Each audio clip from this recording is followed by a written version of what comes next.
Meanwhile, on the comic box, it's DC Week with a very special guest. Kick it, Cheslea.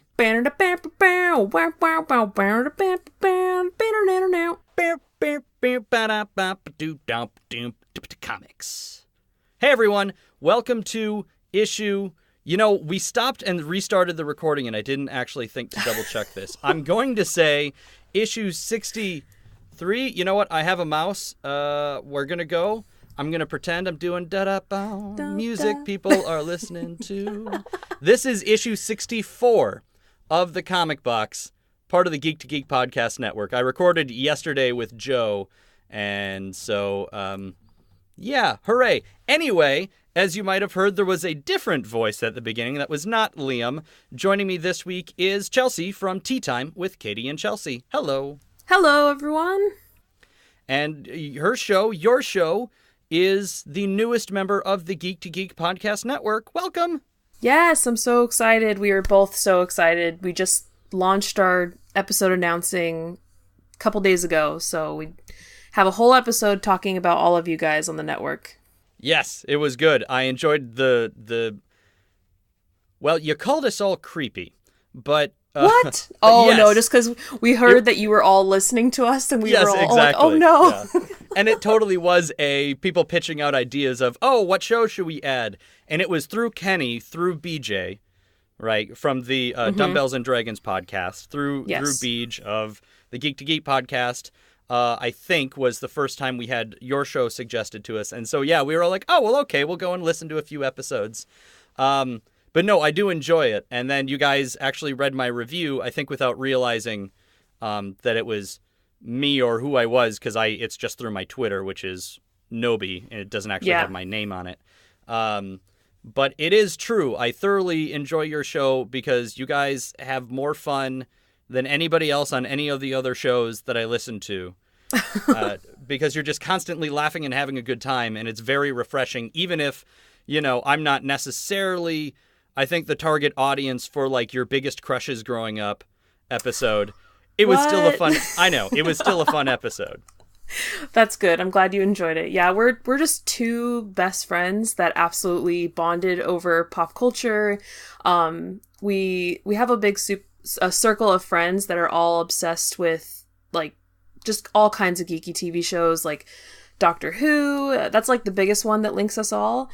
And so, yeah, Katie and I, in particular, just could talk for hours about everything. So that we just decided, why don't we record this and, make it a thing where we can talk week to week and catch up while I moved away. And so, yeah, it was really great. Yeah, and it's really worked out well. And it's true. There are things that you guys talk about. I'm totally in, sync with you guys. I'm a big X-Files fan. Oh, yes. I haven't seen any of this past season of Supernatural, but I own the other seasons on DVD. There was actually a Supernatural convention in town this past weekend. They do one here in Minneapolis. Oh, very cool. But it's too rich for my blood, usually. A lot of conventions are. Yes, but I like especially it when we catch... Supernatural. Exactly, yes. However, there are some things, and I suppose we'll get into it once we talk about DC Comics and maybe other things. But you, in your most recent episode, you talked about your sort of guilty pleasures, and you named both the Green Lantern movie and Elektra. Is that correct? Yes, I know. That was me, yeah. On this show in particular, Liam and I, one of the main reasons, like he and I are friends going all the way back to college. We worked on a television show in college together, and the big thing was we realized we were both comic book geeks and specifically Green Lantern fans, but we disagree on our favorite Green Lantern. And so on this show, praising the Green Lantern movie is sort of... It's not good. I won't say it's not welcome, because all opinions are welcome. I will say be glad that, and specifically Liam and Elektra, there's a special relationship there too, where we talked about how we might do an episode reviewing the worst comic book properties, and he always brings up Elektra as the one that he never wants to try and see again, but would do just for the podcast. That's funny. We'll say be glad he's not here, because he would give you the hardest of times. Yes, I I know that those were two big ones, but I mean, I felt like, guilty pleasure. I do feel pretty guilty about it. I mean, it certainly fits the bill, yes. But I love the idea that, again, like I said, on this show specifically, for those to be the two movies that you mentioned in your most recent episode, it was one of those, I have to mention it, but I'm going to try and do it as nicely as possible. And simply, I've never seen Elektra, so I can't comment. Okay. But when it comes to the Green Lantern movie, you're wrong. I know. Is all. I know I am. And I say that not just as a huge Green Lantern fan, but as a film nerd as well. Like the weird inconsistencies and why we're doing this thing and why Hector Hammond was in that movie at all. Just there was it was also bad casting. And I think because I believe as a fan of like Firefly, and I think, or did you say you were also the fan of Castle or whatever? Oh, yes. Like, Nathan Fillion is Hal Jordan. He might be a little old and pudgy now, but like, get him back into shape, like make him really crunch it for a few months. And he even voices Hal Jordan in some of the animated stuff. Yes, he does. That was always, I mean, my pick if I were to do a fan casting, like, do you ever see the photo shoot of Nathan Fillion where he's wearing the Green Lantern shirt and he's like doing all the poses and like, I don't know. Think so, no. That's totally the role that he was born to play. And I think he would just absolutely kill to play it. And he's friends with Ryan Reynolds, so he probably hates him to death for playing that role. Yeah, exactly. But there was just, I don't know, I think it's because, like, I had watched it so late, and like I said on the podcast, like, there was just so much hate for it that I think I was expecting just absolute garbage when I watched it, and because it just didn't seem like absolute garbage, I probably liked it more than I would if I watched it with everyone else. Sure, it beat your expectations, so there's a fondness there. And that's fine. I have a friend of mine who comes on the podcast who we call Some Guy Named Matt, because he doesn't like using his full name. I said, all right, you're just some guy now. Yes. And he and I, we've been friends. He was my best man at my wedding. I've known him since like 7th grade. But we have the opposite taste in movies. He just wants explosions and pretty girls. That's the nice way of saying boobs. Okay, yes. But like that's National Treasure is one of his favorite movies, and I can't. And this is the kind of guy, and he loves throwing it at me. He had a National Treasure poster in his room at college, I think just for when I would visit. And he loved Green Lantern. He's like, it was an entertaining movie. Like, I don't know what else you want from it. Like, it's popcorn cheese. It's Ryan Reynolds being Ryan Reynolds. Like, I don't understand what's bad about it. I thought the special effects were fine. And I'm sitting here being, yes, but on Oa and in the history of the Green Lantern Corps, he's like, yeah, none of that matters. So I can understand, you know, that some movies can be entertaining without being good, certainly. And I will say, like, probably Green Lantern is one character that I don't know quite a bit about, so I probably didn't see a lot of the problems with lining up with the comics. Like, Green Lantern, I would say watching Jon Stewart in Justice League Unlimited is probably the biggest part of what I've seen of him. Like, of the Green Lantern. And I've seen the Green Lantern animated movie. Okay, yeah. So there's two animated movies. There was one that was a bunch of shorts that were kind of put together in one that they called Emerald Knights. And then there was First Flight. And I thought that nailed it. I thought that did such a great job of telling sort of the Green Lantern story. Mm-hmm. And is what the movie should have been, was basically training day in space. Yes, I agree. And there's also the Green Lantern animated series that didn't last very long. Mm-hmm. And I didn't think I was going to like that because it's all super CG. Like, it's this kind of the animated style, but really exaggerated. Mm-hmm. And it looks like the Star Wars, not Rebels, the Clone Wars cartoon kind of. Yeah, where everything's really CG, and I didn't think I was going to like it. And the first season was okay, and the second season was phenomenal. Like, I was really surprised by the level of storytelling they did. It's right up there. Like, I love Young Justice, the cartoon, as well as the comic. But the Green Lantern cartoon was actually right up there. It was coming out at the same time. It was canceled for the same reason. They weren't selling toys. People said, we had Green Lantern toys in the stores, and kids didn't buy them. because they were from the Green Lantern movie, and they're like, so why am I going to buy toys for this Green Lantern cartoon? But it's actually really good. I suggest it, and I can't remember if it's on Netflix anymore or not, or if you would have it on Northern Ireland Netflix, which we haven't, UK. I guess, really mentioned yet. Right? Did we even mention that in this recording? We got off on this tangent already. You live in Northern Ireland as of recently. Yes, yeah. I think that was in our first time recording. But yes, I now live in Northern Ireland because I met an incredible man who lives here. We met, I want to say it's 6 years ago. Yeah, 6 years ago online because we were both huge fans of the X-Files.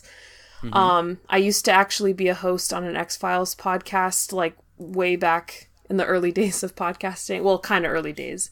And he used to review the X-Files episodes, and I would mention him on the podcast. We became friends. Long story short, yeah, now we're married.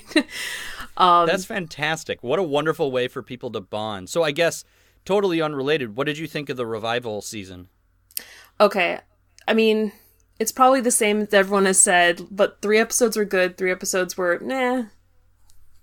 But overall, it's still the X-Files. It's still David and Gillian getting back together. So it's all good to me. Okay. Yeah. All right. I'll give you that. Yeah, I'm kind of one of those. I love the show. I had all this. I do own all the seasons on Blu-ray, but I loaned them to my friend who's an X-Files fan and just had a kid. And I loaned them to her with a Blu-ray player, and then I've seen her once since then, and I haven't gotten them back. Oh, I don't even know if she opened it. But you could get the entire Blu-ray set of all the seasons, plus the new one. It was for $80 or $90 or something like that. Oh, yes. My husband has already bought that. Yeah, exactly. Because I have some of the other seasons back when you got the DVD sets and the huge packages. Yep. And then once they hit season 5, you got the small packages. I was like, but I want the giant boxes. Yep. They did the same thing with Buffy, where you had the huge DVD sets for a season. It was the size of a large book. And then suddenly they realized they could just layer the discs in the case, Exactly. And give you those. But yeah, I was one of those where I love the early stuff. Later stuff, there was definitely some good episodes in there, but kind of fell off. Obviously loved the first movie. Second movie, I don't understand what they were doing, because I think everybody was like, but what happened in 2012? What are you doing? 2012. And they're like, nope, we're telling a story about a priest who can, cyclically link to a victim. And you're like, that is really, really terrible. And I love Billy Connolly. Yes. I adore that man. And that is what they had to give us in the other movie. No, I agree. It was hard because I was kind of a late fan to the X-Files, so I became a fan almost right before the second movie. So I have a bit of a good feeling for the movie, only because I waited for it to come out. That's around the time when I just became obsessed with the show, but it has so many problems. I mean, but overall, like I said, just anything with David and Gillian together being Mulder and Scully is just good fun to me. I'm only like that about certain shows. I have just those few select shows where even you'll watch the bad episodes because it's just your favorite characters and you don't care and you just want to watch them. And I think that's a really wonderful view to have. I try very hard to do that on this show because we always want to get into the nitty-gritty and nitpick all the different comic book properties instead of just sitting back and being like, there was a Doctor Strange movie this year. Yep. How weird is that? Exactly. And it was good. Yeah. And just having that sense of always being happy. All right. Well, anyway, I guess that's our introduction to you. Yes. I'm looking at how long we've been recording so far. We haven't even gotten to the weekly geekery, which is usually the first thing we do on the show. So that's fine. It means we're having fun. Exactly. So let's move into the weekly geekery with a ba-da-ba-ba-doo-down, bibba-dibba-dap-dip-dip-barrel. And what have you been doing to keep it geek this week? All right. So I have a lot of downtime here because I can't legally work yet. So I've been watching a lot of TV. Netflix and I have been very tight. So I've been watching, I actually just finished Mad Men today. Like, we just finally watched the final episode, and I've been watching Suits, both of which aren't really geeky, but to me, it's like, I'm a super, like, TV geek. Yeah, so that's my kind of geeky, but I've also been reading Volume 1 of Supergirl Rebirth, which has been really good. I like it a lot, mainly because it is a bit inspired by the TV show. It's definitely not a copy, but they definitely bring in more Cat Grant, like the Cat Grant from the TV show, not the Cat Grant from previous comics, which is very, like, voluptuous and very much expresses her sexuality. You know? Yep. So they bring in definitely more of the Callista Flockhart, Cat Grant in this, and I like it a lot. And it's a younger Kara, and she has trouble adapting to Earth, and she's very, very much missing Krypton, or not Krypton, where does she live? I forget. Oh god, bad fan. But it's Krypton. I was gonna say, is it not? No, I know, but she lives in a different city, I believe. Is it Zanzor? No, I should just... No, I don't know. That's going to be over my head. But it's fine. She lives in Krypton. But yeah, I believe it's like she's from a different city. But anyways, yeah, it's a different Supergirl than you've seen like in a while in the comics, and I think they did a really good job. So yeah, that's what I've been enjoying. Okay, cool. I guess for my geekery, because I recorded one yesterday, so I've had one day to complete my geekery. The only thing I've done in the last day was I watched another episode of Fear the Walking Dead Season 2, because that's on Hulu now. And I was telling Joe this yesterday. I wanted to watch Legion, because I finished The Defenders, and then I took a bit of a break of trying to figure out new shows for myself, because I knew I was going to watch Legion next, and then Fear the Walking Dead, and then when the new seasons came around, I'd try and get to those.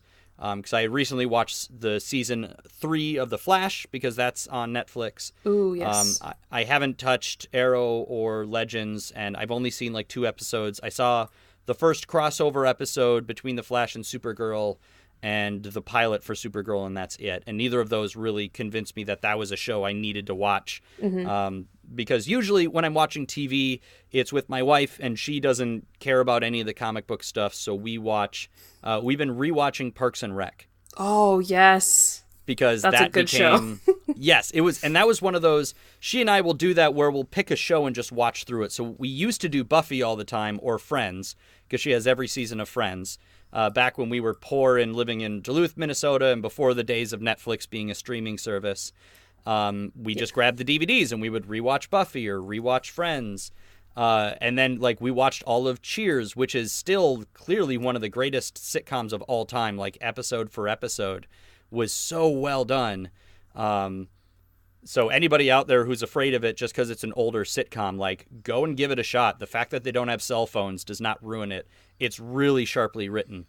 And then when we were looking for new shows, it was like, all right, well, let's do 30 Rock and then Parks and Rec. Oh. And we liked 30 Rock okay. I was hoping we'd like it more since we both come from the world of television. Mm-hmm. But it was dealing far too much with just the celebrity, Yeah. No, thing. I do get that, yeah. And while, though, I did have to deal with some of that, because I worked promotions, which meant I was dealing with anchors, but they're local anchors. Sometimes they still got really full of themselves, and you needed to try and figure out a way to placate them to get them to do the thing that's in their contract as their job. Yes. But it didn't have that same, sort of feel for us. And then, Parks and Rec was totally a home run, especially once you get past the first, into the second season, where they kind of hit their stride. So we're on what my wife, I think, considers the last good season, which I think is either 4 or 5. It's the one where Leslie is a city councilwoman now. Yeah. Oh, she doesn't like the last season at all? Well, they thought the show was ending, and then the last season they had to kind of figure out what to do now. It's all good. Like, the show is still wonderful. Yeah. But I think it's, as far as the really good seasons, that maybe it started dropping off after this point. Yeah. Well. But yeah, because it's still fat Chris Pratt. Yeah. which is enjoyable. Yes. I totally agree with you on the whole, like, 30 Rock's like, oh, okay. Like, I love Tina Fey to death. Yes. But yes. I think Parks and Rec is just far superior. I mean, and I think it Yeah. ages better. Yes, I'll give you that too. Yeah, sometimes 30 Rock can make a few jokes that you're like, oh, okay.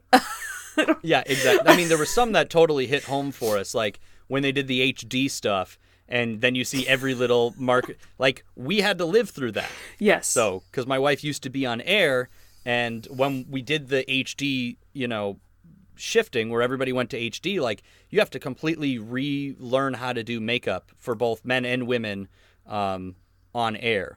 Because normally, because the lights are so bright in a studio, TV anchors will very much wear exaggerated makeup, just like you would on stage almost. Mm-hmm. But now that it's in HD, you don't have to do that. You have to learn how to be more subtle, but it still has to be caked on because you're still under really bright lights. Mm-hmm. So it's this whole thing that I didn't have to worry about. I was only on air in college, so once we were done, it was good. But yeah, that's pretty much it for my weekly geekery. I'm rereading Harry Potter and the Sorcerer's Stone. So I finished reading Volume 1 of Grant Morrison's Doom Patrol, and that is via a thing, by the way, that I don't know if you can get it in Northern Ireland, but if you don't use the Hoopla app, you need to use the Hoopla app. They don't pay me, but I love them dearly. Okay. And so I like to plug them on the show. And there's another service as well, and I can't remember the name of it because it's not what my library uses, but have a friend that's back in the States then who has a library card. Use their library card info, and you go to Hoopla or whatever the other website is, and you get access to their digital library, which includes comic books. Ooh. And then you can get them for free and read them for free depending on how many they give you a month. Like, my library says 5. I think other people's libraries do 8 titles a month. Some do unlimited. So I always find the largest trades that I can, because you can do single issues, but it's obviously best to go for the 300-page whatever. Of course. And so that's how I've been trying to discover completely new things. Like, I tried The Authority, and I read The Long Road to Valhalla, and I read Doom Patrol, and I'm trying to think of American Vampire I read for the first time on Hoopla. So it's a great way just to go and try new things. That's great. I'll have to check that out. Yeah. But that's it. So, and I don't know what I'm going to tackle next as far as big reads. I don't know that I want to read the next Doom Patrol. It's very heady stuff because it's Grant Morrison. Yeah. But beyond that, yeah, that is it. So normally at this point then we take a break and listen to some commercials, and I usually make fun of Void and Beej by reciting their commercial verbatim for a little while, but I'm not going to this time because I've done it the last couple of weeks. Okay. But we will be listening to your spot, Joe's new spot, because he's got one now for Geektitude, as well as the Geek to Geek podcast. So we will be right back. I'm Void. And I'm Beej. And together, we're the Geek to Geek podcast. Well, we make it. It is kind of us, but I guess it's separate. Every week, we pick a topic from geek or digital culture and chat about it for a while. And you're invited. We talk about books and movies, games, comics, the internet. Or really whatever we feel like. Yeah, that too. So look for the Geek to Geek podcast on iTunes. Or wherever your podcasts are sold. Or downloaded. Or whatever.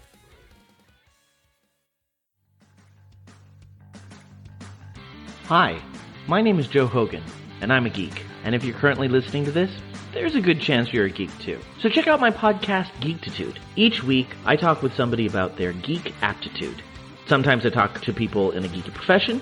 Sometimes it's someone doing something really cool with their geekiness. Often it's another geeky podcaster. But it's always someone who wants to share their inner geek. So join me each week as we come together to geek out about all the geeky stuff we love. And remember, this week, keep it geek. And we are back. Yay! Yay!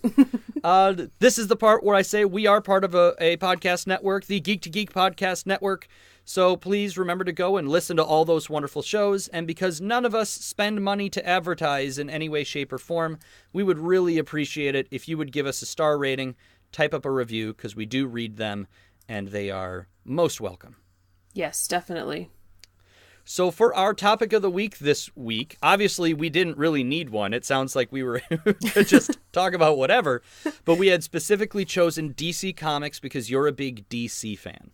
I am. I do watch the Marvel movies, but in regards to like comic books, I have got a bunch of DC and very, very little Marvel, but mainly like female protagonists. So, I think we'll have a good amount to talk about and share and recommend. So what drew you to DC instead of Marvel? Was it because of the strength of the female characters? Yeah, I mean, I didn't mean to get into comics. I'd always wanted to get into comics, but one day I just picked up a Wonder Woman comic and I really enjoyed it, and I thought, well, maybe I'll get another one, and then another one. And then I was like, okay, I'm good with Wonder Woman, so let's try another one. And I got into Batgirl, particularly Gail Simone's run of Batgirl, so that would be the New 52. Okay. And then I was like, okay, Batgirl's really good. Like, let's go into Supergirl. I'm like, okay. And then one day I was in the comic book store and saw the Injustice comic books, and I don't play video games at all, and I had no clue that this was about a video game. But I just happened to be looking at it, and the guy at the store was like, hey, that's really good, like, you should really check it out. And I was like, okay, sure. And I got it, and I absolutely have been obsessed with it. And then it just got out of control. I just got so many. So what was that first Wonder Woman then? Do you know who the writer was on it? Jodi Picoult, who is actually a novelist. She did she does all those movies. Oh, what is it? I don't know the movies. Sister's Keeper. Sister's Keeper. Okay. I don't know. I don't know if I know that run. What year did that come out? Oh God.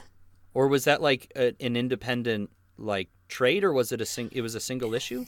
It was its own like short run.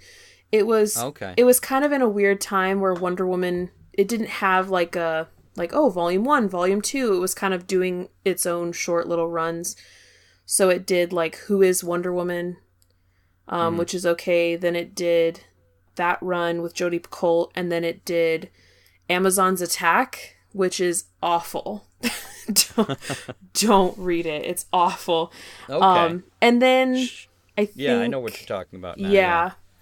Okay. So it wasn't exactly like going through like I said, a volume 1, volume 2, volume 3. It was just kind of on its own. I would suggest, if you want to read Wonder Woman, the Brian Azzarello run, which is the first run, I believe, of the New 52. Oh, yes. Is phenomenal. Yes, I like it. And the artist is Cliff Chang, who also does like Paper Girls right now with Brian K. Vaughan. Which is really good as well. Mm-hmm. So that's really interesting because I've also a fan of the Wonder Woman comics. I don't go back super far with them. I heard the New 52 run was great, and I actually physically read that one from my library back when I was living in Iowa, and then I read the recent Greg Rucka run, Everybody Drink. Mm-hmm. This is a joke my wife has that you have to drink every time I say Greg Rucka on the show because I do it a lot. He's one of my favorite writers. Oh, but cool. He mainly writes female protagonists. Yeah. And almost exclusively, actually. Mm-hmm. And he recently wrapped up a Wonder Woman run, which was okay. They were trying to put it out bi-weekly, so it swapped artists, both incredible artists. But I didn't like it quite as much as the Brian Azzarello run. As far as Batgirl goes, I love the run with Stephanie Brown as Batgirl. Spoiler, have you read that at all? Yes. Fantastic. Really loved it. It was this great cross between a Batgirl story and like Batman Beyond. Mm-hmm. Because you had Barbara Gordon, who at the time was still Oracle, still in a wheelchair, was in the Batcave because Batman was gone at the time, serving as sort of that old man Wayne down in the Batcave with Terry McGinnis in the Batsuit and Batman Beyond. I thought that was absolutely wonderful. And I don't have a whole lot of Supergirl experience. You know, I've read crossovers when it comes into play with other books that I've read. Mm-hmm. But I think it was just the convoluted history of the character, where she's died and come back so many times. And then in the 90s, she was an alien who was also an angel. Yeah, she's Right? she's definitely interesting. I mean, I would say if you do want to read an easy, like, good one that's not going to have like any complicated backstory, the Rebirth is really, really good. Okay. And then I'm trying to look through my comics right now to see if I can see another one, because I've got my shelf right in front of me. I think there's one like Who is Superwoman? Or it's just it's something, I think And it's... that's where they do the Lois Lane as Superwoman Yes. stuff? That was pretty interesting, actually. I liked that one. Yeah, I mean, I like them trying to do more with that character. But yeah, the whole Superman universe right now is rather confusing. But I've heard really good things about the current like Superman run, and I actually got to meet Peter Tomasi, who writes Super Sons. Oh, okay. And I think also did a run on Superman, but where it's, Superman's kid and Batman's kid, the current Robin. And I got a copy of their script that he wrote for that one, just because I've never owned a comic book script, and I thought it'd be interesting. I haven't read it yet. Oh. But I know that they're doing their best to sort of intertwine, or does the Supergirl book kind of live on its own right now? I wanted to say in the early New 52 stuff, they were doing all these crossovers between all the Superman books. Yeah, in the New 52, they definitely crossed over, mainly because Supergirl had, like, just landed on Earth, and she was, kind of being aggressive, as she tends to be, and not knowing exactly where she is and why she's wearing the clothes that she is, and so Superman has to kind of come in and, like, calm her down. And be like, hey, it's all right, like, I'm one of you, like, don't, and then she just beats him up to, beats him to a pulp. Are you able just to read that first volume of the New 52 Supergirl without worrying about constant crossovers with not reading the issues of Superman or whatever? Oh, yeah, totally. I mean, okay. He's there, but he's not referencing any of his storyline or anything. He's more of just there to support her storyline. So yeah, I would say you could just read Supergirl. But I prefer the Rebirth to the New 52. I mean, she's not... Oh, yeah. She's aggressive, but she's not just aggro, where I feel like in New 52, she's just absolutely just... Oh, yeah. Well, wants to destroy everything. Right, yeah. I mean, as a Green Lantern fan, I read the Red Lantern's book as well, where she becomes a Red Lantern for a while just because she's so angry all the time. Yes. And it wasn't bad. I mean, it was interesting. Yeah. But so to correct myself, it is not the New 52 that we're talking about. We're talking about Rebirth. And for whatever reason, I keep getting those two mixed up in my head. Oh, okay. Got it. But yes, just because, yeah, so many things kind of sort of reboot, but not really. It's kind of the whole thing DC did, where they did the New 52 and they said, we're starting fresh. And everybody's like, great, we hate most of this. They're like, oh... oh no! Rebirth, everybody. We're gonna back up just a little bit, and we're gonna introduce the idea that maybe all the stuff from the 90s is still around. Yeah. And yeah. No, I agree. There were parts of the New 52 that I liked. Like, I would say Batgirl was just a huge highlight of the New 52. Gail Simone is like one of my favorite writers. She would be your Greg Rucka. Like, I mention Gail Simone all the time when it comes to comics. But yeah, I mean, I didn't hate a lot of it, but then again, I didn't read a lot of the male characters. My husband would tend to read more of like he reads all the Batman. He reads, Superman. He reads the Justice League, all that. So I didn't hate a lot of it, but I think Rebirth is doing a better job of what they're trying to accomplish. Right. And I think there's some, it's like, I've heard that Stephanie Brown is coming back or is back as Spoiler, which is good because I'm a fan of that character. There's still a couple other characters, female characters, that I'd like to see come back. I love the Renee Montoya version of The Question. Oh, very cool. And I liked the first runs on Batwoman. Yes. But the writer bailed when they told him that he couldn't let her get married because she's gay. And so he jumped ship. So I have all of the trades up to that point. Yes. With the art by, J.H. Williams III, which is just these gorgeous, like every page is a thing you could put on your wall. Yes. I really enjoyed that. Do you ever float over to Marvel at all with like Kelly Sue DeConnick's run on Captain Marvel? I have bought a few trades of Captain Marvel, but I haven't touched them yet. The only one that I've really read is Miss Marvel. I've heard that's phenomenal. I know BJ's a big fan too. I haven't gotten a chance yet. It's very good, and it's very relatable to me, I guess, because I'm just like, I'm a fangirl. I mean, I just am. And she like is writing Avengers fanfic in the first volume, and I was like, I love it. I love it already. Yeah. So I loved Miss Marvel, and then I read Thor, but I forget what run it was. It was around the time Miss Marvel started, and I just wasn't into it. So are you talking the female Thor run? No, just before that. Oh, really? The God of Thunder? Yeah, God of Thunder. I don't know. I mean, I liked it's big the epic art. Storytelling. Yes, the art is fantastic. I liked it. Weakened towards the end. The first trade of that run of Thor God of Thunder is great. Because I think the first one is called God Bomb, or maybe it's the first 2 volumes. And I got Void to read those, and he really liked those, and then he dropped off. And then eventually they swapped over to having the Mighty Thor, which is what they have now with Jane Foster, the female Thor. And it sounds like that story is on its way to ending, and then I'm sure we'll get the regular Thor back in time for the Ragnarok movie, obviously. Yes. Because you can't tell good stories when there's movies out there interrupting them and companies forcing you to make your comic books look like the movie, even though the movies are based on the comics. It's a whole thing that I have about people doing that. But no, I totally understand.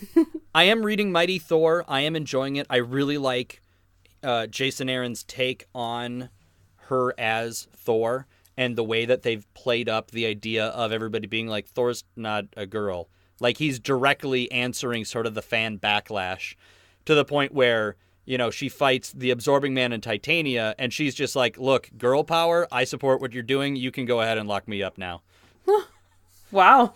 just that it's very much directly answering, fan rage and all the people out there that are like, Thor can't be a woman, or make it a female version. Like, there was a character called Thor Girl for a while. Of course.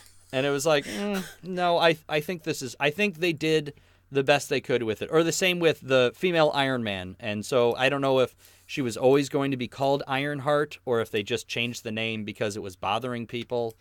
I don't know. Yeah. I don't know. But Marvel does have some good stuff. I mean, I like Jessica Jones. The comic is pretty good. Yes. The original comic, Alias, I really liked. I want to read it. It's just so expensive lately, like especially right when the show came out. I really wanted to read it, and it was just so expensive. And then even when they re-released it, I guess when they re-released it, it was okay.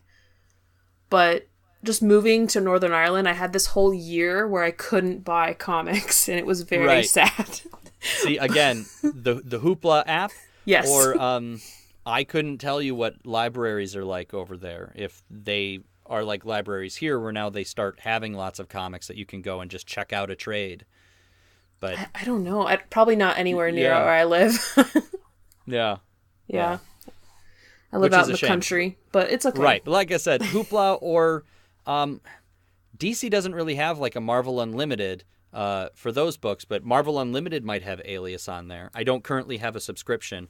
But if you keep an eye out every once in a while, they do like a half-off price, and it's basically a Netflix for comic books. Oh, nice. And you just can't read anything from the last, 6 months.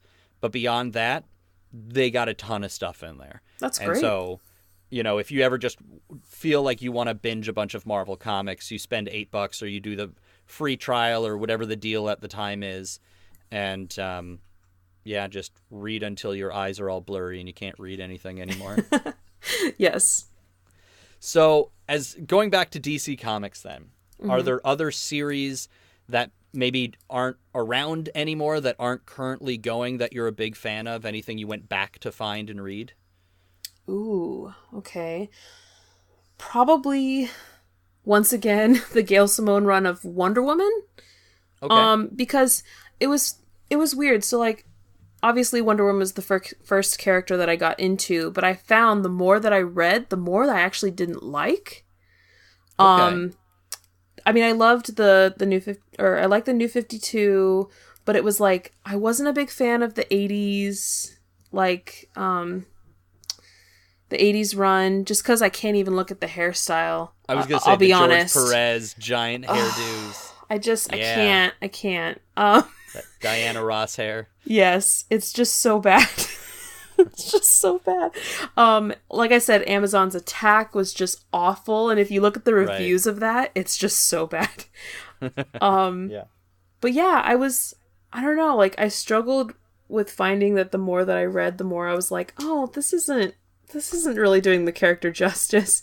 But going back, I had to really struggle to buy Gail Simone's run because I couldn't really find it in the comic book shops. Like they weren't really selling a lot of it because this was, way before the movie was going to happen. They're probably printing it and selling it like crazy now, but Sure.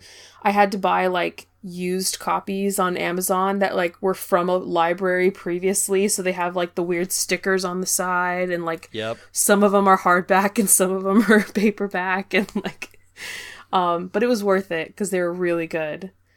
That's fantastic, though. Yeah, and there are websites that I'll use if I'm looking for a particular trade or I know it's about to come out. Like I always, support your local comic store and all that. And you actually have a really cool one in Belfast that's called, is it the Comic Book Guys? Oh yeah, the Comic Book Guys, yeah. Because if you haven't been there yet, they actually have a whole display in the back corner of their new location with supernatural pops and like supernatural props. Yes. Okay. Funny story. We went in there one time and my husband almost knocked over that entire display. He almost knocked it over, and then the guy that was working there was like, "Oh, it's okay. It's only supernatural." We're like, I think I'm 90% sure I left a water bottle sitting on the display when I walked out. Because we were wandering around the city looking for Mr. Mime for my wife's Pokemon Go. Oh, very cool. Which we did get. So it was worth the Yes. extra $10 or whatever to do data over in Belfast for the day. Did you ever go to Forbidden Planet? Oh, yeah. Oh, yeah. Yeah. I've been there, but it was I wanted to find that other shop, and their old location was close to where we were staying. Oh, okay. And then they said, nope, we're on the other side of the city. So we're like, well, let's start walking, I guess. And, but we got all the way over there, and it was cool. I don't know. I'm trying to remember if I even bought anything. Did I buy anything there? I may have bought an issue of Madman or something. I bought something that I've never owned before. I tried something new because I don't really carry around a list of back issues I need anymore to fill holes. I used my comic shop or whatever it is .com and filled the holes in my runs, which I didn't have much of anyway. And then I use a website called instocktrades.com if I'm looking for trade paperbacks, because then you can get them like 40% off. I mean, you pay shipping then on top of that. And I don't know if there's a UK equivalent or not. But oh, yeah, I don't know if they'd ship to the UK. Yeah. I have heard of that website before, though. I like if there's a new trade out and I absolutely, want to get it, it's just a way I can save a couple bucks. My local comic shop will do like discounts, but they're not great discounts. So, yeah, sometimes I go to the comic shop and pick it up after work on a Wednesday. Otherwise, if I'm patient, it's usually on Tuesdays they put up new trades of stuff. So I've been collecting like Greg Rucka stuff. As he puts out new trades for Lazarus, Dan Slott's Silver Surfer, which would be another suggested read. I suggest that to everybody I can. Okay. Because it's, especially if you like Doctor Who, my understanding is this is Doctor Who meets the Marvel Universe. It's weird. It's kooky. It's like pop art because it's Mike Allred. It's a fabulous read, and every issue is standalone story. Like there is an ongoing arc, but it's not like other comics where it's one of 6 type of thing. You know, each issue has a beginning, a middle, and an end, and they're all great, and they'll either make you smile or laugh or cry because they're incredibly sweet. So, because it's him and literally his companion who, like, it's so Doctor Who in that sense, is he knows the universe and flies around different galaxies and weird planets, and he brings along this human woman with him who gets to experience all this for the first time and is excited to see weird and different things. Beyond that, I'm trying to think the old series that I really like, particularly anything that's female-led. One of my favorite characters in DC is a character called Secret, who only existed in one run, or in one series, rather, and it was the original Young Justice comic book. Okay. That is also fantastic, and they actually just put out a trade recently where they're republishing it, and they just call them books now, which is so confusing. Yes. Because you get volumes, and now they're simply saying Young Justice Book 1, because it's larger than a regular trade would be of 6 issues or whatever. It's more like 8 issues or 10 issues, perhaps. Is this the run that they did where all the art looks exactly like the TV show, or is this before the TV show? Way before the TV show. This started in the late 90s. Okay. The idea was it was actually going to be called Justice League Junior or something, I think, before they changed the title. There was no Teen Titans team at the time. This comic book ended when the first Teen Titans cartoon started. Okay. So it ended in like 2003 or so. And it started as Robin, Superboy, and Impulse, who would go on to become Kid Flash, and then from there go on to become the Flash in the comic books. And then when they added new characters, it was Wonder Girl, Arrowette, which is kind of the basis for Artemis. Yeah. But not really on the show. It was just a girl who was an Olympic archer whose mom was obsessed with superheroes and tried to get her daughter. It was totally this like stage mom thing. Yes.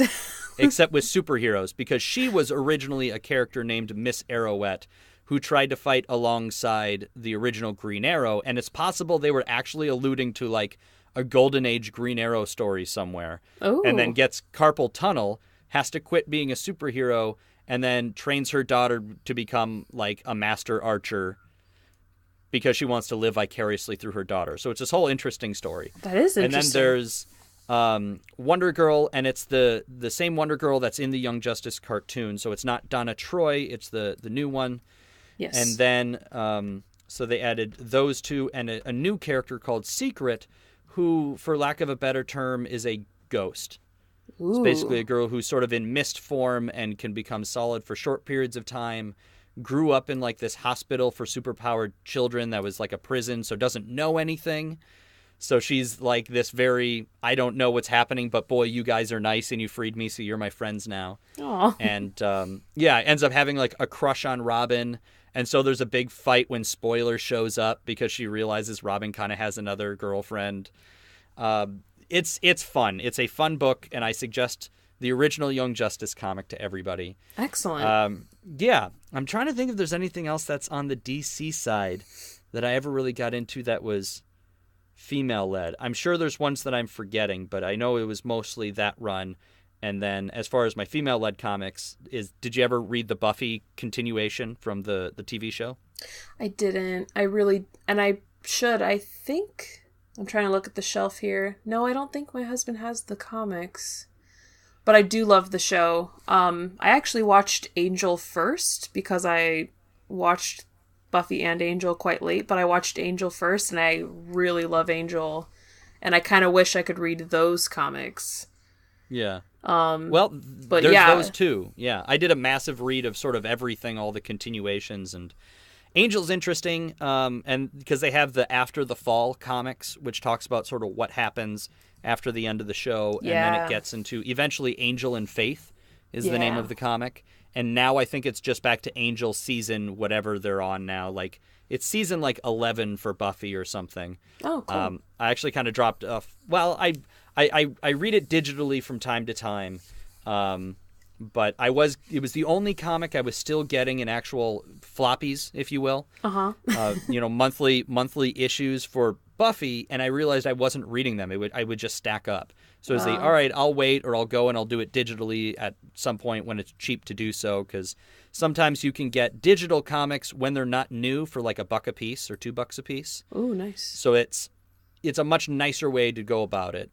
And but they do this whole thing of, I guess I don't want to spoil things, but of, characters dying and coming back in different ways and all this interesting. And it starts with her like leading an army of slayers. Ooh. Because we do a bit of a jump. Yeah. So it starts big, and then they even talk in like the letters at the end where they're like, sometimes we thought big was the way to go, and then they're like, but there was some backlash, and after a while of the really big stuff, we decided that's not really the heart of the Buffy series, it's the small relationships. So then they sort of shrink down the scale of what's going on and follow just the Scoobies for a little bit. But then there were all these offshoots, and like Willow got a mini series, and Ooh. there's just, you would have to look up a giant list, I think, a reading list to figure out the proper order. But the Buffy comics were pretty good.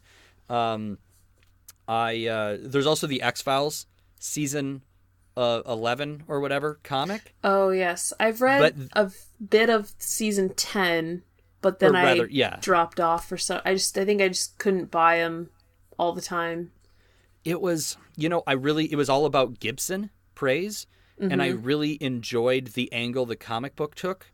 And then they're like, well, this was going to be canon, but we just found out the show is coming back. So thanks for everything, everybody. And then they like canceled the continuation from the show. And there is still X-Files comic books going on out there, but they're not considered what this was. This was at the time going to be considered, this is season 10 for all intents and purposes. And I have to say, I liked it better than the revival we got. If they had done that where like Gibson Praise comes back finally after all these years and he's a bad guy, like with his ability to, now he can like control people with his mind, and it was good because they still did sort of one-off stories. A lot of them were, going back to the well of some of the earlier stuff that was really popular.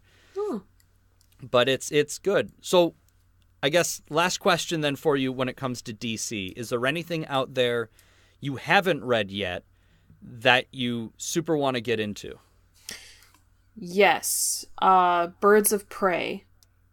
Okay. Yeah, Birds of Prey. I've bought a lot of the trade paperbacks, but I haven't read them yet, so... Also the Gail Simone run, Simone. Yes, I know. Yep. No, I read some of that myself, actually. Take a drink, everyone. Yeah, but I bought all of them, and then I haven't read any of the New 52 with them, of the Birds of Prey, so I really just need to catch up on all Birds of Prey. I don't know why I haven't, but yeah, that's... I'm such a 90s kid that I have a problem with the swap over of the New 52 of like, if I want to go back and read like some of the old Gail Simone stuff, which I want to say I did, because isn't that where they introduced the character of... Well, I suppose you haven't read it yet, so no, I haven't. I'm sorry. Never mind. I say nothing. But, yeah, but the idea of all of that history where I know who these characters are and where they're coming from and some of their backstories, and then I hit the New 52 and everything is completely different, so all of my knowledge is sort of useless, and you have to get over that hump of, this isn't how I remember it. Yeah. Just you want to put on that fan attitude of, I don't know what you did to Green Lantern, but this is not Green Lantern kind of thing, and learn to just enjoy what's going on. Yes. Yeah, no, I think that's perfectly... I would love to see... Did you ever watch the TV show? Birds of Prey? No, I didn't. That was on the WB, right? Yes, it was bad. It wasn't great. Okay. It definitely... It very much had this, like... The character... I don't have a good way to explain this show. Let me just put it that way. Give it a It pass. was weird. Yeah. Like you can, I mean, for nostalgia, just to see what it was like to try and do. They're like, oh, we did it kind of with Smallville. We're going to do this again. And you're like, but maybe not the way that you did it. Yeah. But I'm sure I probably made somebody out there angry. But it was like, because it's the daughter of... It's Huntress is the main character. Okay. And she's the daughter of Batman and Catwoman. So she has Bat and Cat powers? Oh no. And it looks like she was designed basically like Celine from Underworld, except instead of a full trench coat, it's like lacy. It's like a lacy long trench coat. Okay. Yeah, I know what you mean. So there's that. Okay. That's already kind of putting me off of it. Yeah, it was weird. It was weird, but I love the fact that you had Oracle on television. I thought that was great. Yes, that is cool.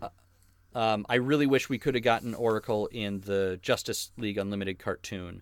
I think that would have been a huge deal. That would have been cool. I love Justice League Unlimited so much. Mm-hmm. Yeah, and I love the Grant Morrison run of Justice League is where Oracle joins the team as sort of their information broker. Ooh. And I love that stuff. For years, my desktop on my laptop was simply the Oracle symbol that you would see on her laptop when it opened, which is just like that alien-looking face. Oh. Yeah, I'm a big nerd. No, that's super cool. But yeah, that run was also really good. I'm trying to think. I just want to throw all these suggestions at you of books that even go outside into, indie comics and stuff. Like, like Paper Girls or, obviously I want to say anything Greg Rucka, Drink, because, again, he's known for writing strong female characters. So, like, Lazarus, Black Magic is out there. That only has one volume out right now, which means it's $10 because Image does their first volumes for only $10 of all of their stories. He did a run on Wonder Woman that I know is collected, and that's out there. Mm-hmm. His Queen and Country is really good. Whiteout. There's all sorts of stuff. But yeah, I'm sure we have a group Twitter chat now. Yes. So I can just start spamming everybody with comic books they should read. Perfect. Yeah, I'm like sure it. that won't become annoying at all. No. Right. So lastly, should we even bother talking about the movies? I mean, Wonder Woman was phenomenal, and we can all agree on that. Oh, a work of art. Do you want to see a Harley Quinn? I will actually say Paul Dini's run on Harley Quinn, fantastic. Okay. The new 52 Harley Quinn by Jimmy, I'm going to say his name wrong, Palmiotti, and his wife, who's, and I'm going to feel like a jerk now because now I can't think of his wife's name off the top of my head. But they co-create. It starts with an A. Man, I feel bad now. I just know It's Jimmy's okay. name more because he was on The Punisher. But Andrea Connor? Shoot. In either case, also a very fun comic. I dropped off after a while because it was just a lot of the same stuff. Yeah. But the new 52 Harley Quinn was okay once you get over the costume change. And because they made her costume much skimpier and not at all, the jester, you know what I mean? Yes. The jester thing. That was mostly the new 52 Suicide Squad, obviously. Yes. And once they got to her own series, it was much more like she joins a roller derby team. Oh, that's so cool. And so her costume is very much roller derby sort of thing. And it's much lighter and more enjoyable. And so is, like I said, the original Paul Dini, because he's the guy who co-created Harley Quinn. Yes. On the animated series.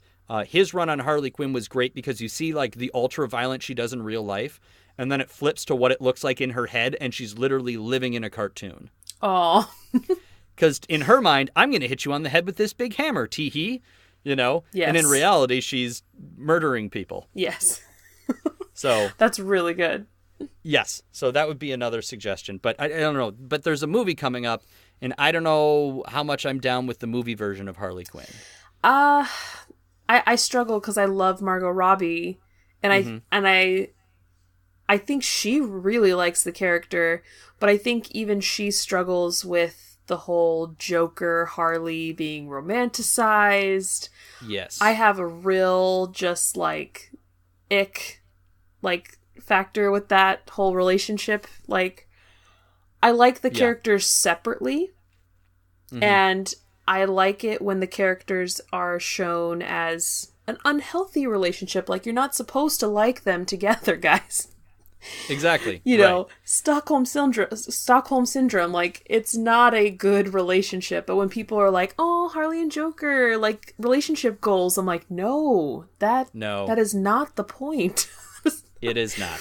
I agree with you completely. So the idea of a movie of them together is tough, but they keep changing what they're going to do. So I don't know if currently it's still just Gotham City Sirens, which I'm all for. Yes. Or if it's, though I will say the Gotham City Sirens comic, all of the art is about their butts.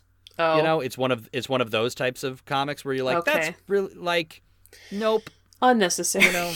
Exactly. And even I'll say that. And I have no problem saying that. Like, your art is too gratuitous. You're selling the comic on TNA. You should be able to sell it on the character and the strength of those characters. Exactly. Because they've done it in the past. The Harley Quinn books have been really good. Yeah. And I do say, I think it's Amanda Connor now. Now that I've relaxed and I'm not stressing to try and... I didn't look it up. This is still off the top of my head, so I could be wrong. But yes, that Harley Quinn run. Okay, well, I'm looking at the time, and we have filled an hour here. Was there anything else that you wanted to talk about as far as DC Comics? I will say, if you can give the Supergirl TV show another try, maybe see if your wife will want to watch it with you. It's actually, I think it's pretty, well, I think season 1 is pretty good. It is very feminist. They do push the feminist angle. But if you can just accept it for that, it's trying to kind of like break out in that comic world and it's trying to make itself different. It's really, really good. Yeah. And I'm all for girl power shows. That doesn't bother me at all. Oh yeah. For me, it's just simply the make sure it's well written enough where I like the story and yes, and then we'll talk. But I've been considering going back and seeing if I can't, make it through. But there's so many comic book TV shows out there, and it's just like, of course, I fell off of Arrow because Arrow was just too CW. Yes, it's pretty white kids with problems. And unfortunately, season 2 of Supergirl has fallen deeply in it's too CW, and I'm very disappointed. But I'm hoping it'll pick up in season 3. But yeah, I really like the TV show mainly because I love the girl who plays it, and I love Cat Grant, and I'm so sad she's in very few episodes of season 2, but her like 4 episodes that she's in season 2 are the best, and they did a great job of bringing in Superman and not having him overshadow her. He very much just supports the storyline, and that's really well, like, to do that, because that's a huge character that you're bringing on and can very easily overshadow a female character, but it doesn't, and they did a great job. So, well, good. Yeah. Okay. Well, I tell you what, I will do that. I will add that to the list. I'll give it another shot. I'll give it at least another, well, we'll say 2 episodes. Okay. I will try digging back into Supergirl, and give it a shot. Because eventually, obviously, I'd want to watch all of them. I'm just trying to figure out, now you have the X-Men shows coming. Runaways is coming, which is another really good comic book that I'm a big fan of. And they say it's going to be tied into the MCU.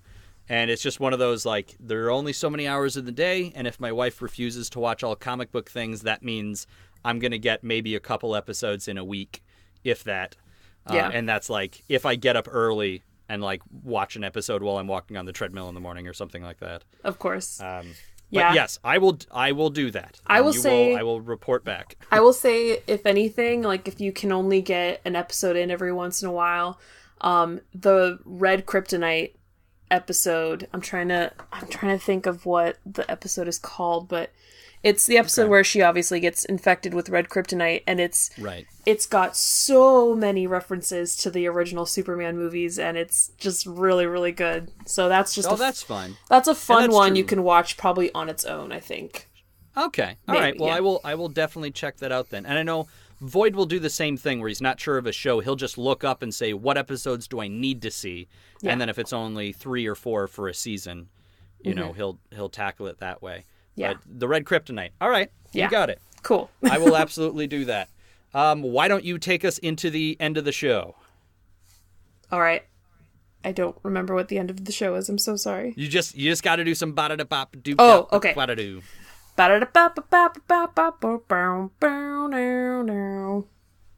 Awesome. Thank you. No problem. I love having people on here that'll do that.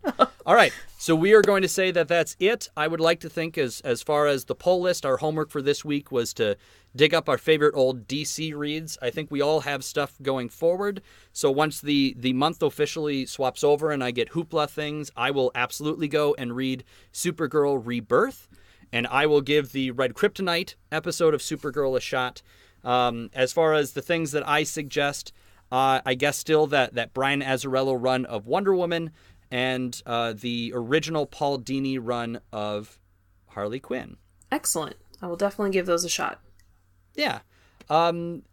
If you have your own opinions on things you would like us to read, I blanked for a weird second there. I don't know why.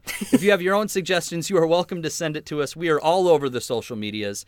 You can find us at Twitter, on Twitter at ComicBoxCast. I am personally on there as at Noby, KNOWBY. You can send us an email at thecomicboxpodcast@gmail.com. We are on Facebook as a network as Geek to Geek Cast. We are also on Reddit. We have our own subreddit where we can dive deep and have a longer conversation, which is reddit.com/r/Geek to Geek Cast. Chelsea, where can we find you and your wonderful show? Well, you can find us at Tea Time with KC on both Twitter and Instagram. And you can also check out our website, which is teatimewithkc.com. And just to let you guys know, that's the letter K and the letter C, which obviously stands for Katie and Chelsea. And you can send us an email if you have any questions about us or the show at teawithkc@gmail.com. It's weird because the email is the different one. So it's Tea with KC, where everything else is Tea Time with KC. Yeah, we had the same mistake, and I don't know whether or not I want to go and change it now, where I had the Comic Box Podcast at Gmail, and then I'm Comic Box Cast, and then everything else is Geek to Geek Cast. Yeah. So it gets confusing. It does. Any chance at a hint of what your next episode is going to be about? This one comes out... this won't be coming out this upcoming weekend because I have the second half of The Defenders with Joe, so it'll be the weekend after. So we're 2 weeks out. I don't know how far ahead you guys plan episodes. Actually, yes, we don't usually plan it out, but we just happened to do it this week, or this few weeks. We're going to be doing an episode about the movie Clueless, which isn't very geeky, but it's a favorite of ours. And Kenny, who we mentioned earlier on Dumbbells and Dragons, he's gonna come on and talk with us about Clueless. Fantastic. Yeah. No, and it's got a tie. It's Alicia Silverstone. She was Batgirl. There you go. It all connects. Everything wraps back to comic books. Exactly. Okay. Well, thank you so much for joining me on this week show. Yes. On this week's show, we will close the comic box, and we will see you all right back here next week when we are going to, I don't know what, because this is 2 weeks out now. I have nothing planned. I'm going to have to look at a calendar and see how close we are to whatever else. It'll be good. Your homework is to read the things we suggested. Okay. It'll be a surprise. I'm sure it'll be a great episode, whatever it is I put up. Okay. Right? Of course. Yes, of course. All right. We'll see you guys next week with a ba-da-ba-ba-doo-down-doo, da-ba-da-ba-da-ba-doo. Go!